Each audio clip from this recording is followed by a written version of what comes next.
മത്തായിയുടെ സുവിശേഷം 6-ാമത്തെ അധ്യായം അതിൻ്റെ 31-ാമത്തെ 32-ാമത്തെ വാക്യത്തിൽ ഇങ്ങനെ വായിക്കുന്നു: ആകയാൽ നാം എന്ത് തിന്നും എന്ത് കുടിക്കും എന്ത് ഉടുക്കും എന്നിങ്ങനെ നിങ്ങൾ വിചാരപ്പെടരുത്.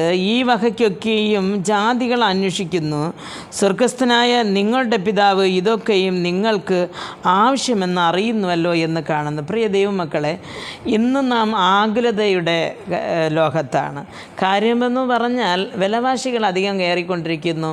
സ്വർണത്തിൻ്റെ വില കയറുന്നു, വസ്ത്രങ്ങളുടെ വില കയറുന്നു, ആഹാര സാധനങ്ങളുടെ വില കയറുന്നു, ഗ്യാസിന് വില കയറുന്നു. ഇങ്ങനെ ഓരോന്നിനും വില കയറുന്നു. പക്ഷെ നമ്മുടെ ശമ്പളം അത്രയ്ക്കും കയറുന്നോ എന്ന് ചോദിച്ചാൽ ഇല്ല.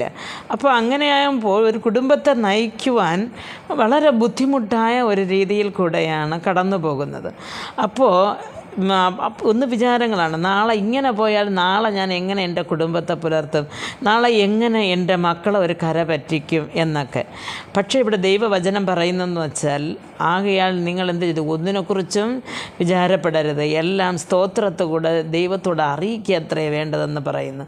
പ്രിയ ദൈവമക്കളെ, ആദ്യം ദൈവത്തിൻ്റെ രാജ്യവും നീതിയും അന്വേഷിപ്പിനെന്ന് അതോടുകൂടെ സകലതും ഞാൻ നിങ്ങൾക്ക് തരാമെന്ന് പറഞ്ഞ് എൻ്റെ ദൈവം പറയണം. നാളെ എന്ത് തിന്നും അല്ലെങ്കിൽ നാളെ എന്ത് കുടിക്കും എന്ന് ഒന്നിനെക്കുറിച്ച് നിങ്ങൾ വിചാരപ്പെടേണ്ട, കർത്താവ് നിങ്ങളെ കരുതുമെന്ന്.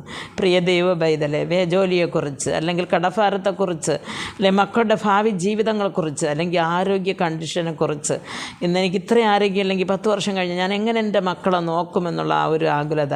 പ്രിയ ദൈവമക്കളെ, അപ്പോൾ ഇങ്ങനെയുള്ള ആകുലതകളെ മാറ്റിവെച്ചിട്ട് കർത്താവ് ശക്തനാണെന്ന് വിശ്വസിക്കുകയും നമ്മുടെ സകല ചിന്താകുലങ്ങളെയും ഭാരങ്ങളെയും വേദനകളെയും കർത്താവിൻ്റെ പാദപീഠത്തിൽ നാം ഇറക്കി വെച്ചിട്ട് നാം മനസ്സമാധാനത്തോടെ സന്തോഷത്തോടെ ഈ ഭൂമിയിൽ ജീവിക്കേണ്ട കൃപ ദൈവം നമുക്ക് ഓരോരുത്തർക്കും നൽകുമാറാകട്ടെ എന്ന് പ്രാർത്ഥിക്കുന്നു.